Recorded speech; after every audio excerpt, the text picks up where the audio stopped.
Paytaxtın Binəqədi rayonu Binəqədi qəsəbəsi ərazisində bir qrup şəxsin xuliqanlıq zəminində Chevrolet markalı avtomobilin sürücüsünə xəsarət yetirməsi və əmlaka qəsdən zərər vurması faktı üzrə başlanan cinayət işində təqsirləndirilən şəxslər barədə qərar verilib.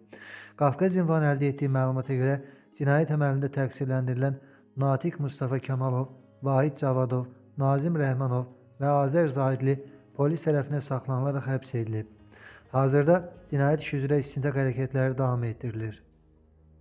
Məlumat üçün qeyd edək ki, hadisə fevral ayında baş versə də görüntülər ötən gün yayılıb və ciddi müzakirələrə səbəb olub.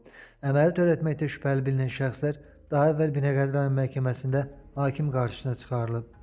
Məhkəmənin qərarına görə Natiq Mustafa Kamalov, Vahid Cavadov və Nazim Rəhmanov barəsində 3 ay müddətinə ev dustaqlığı qəti imkan tədbiri seçilmişdi. Azər Zahidli ilə bağlı verilən təqdimat isə təmin olunmayıb və o sərbəst buraxılmışdı.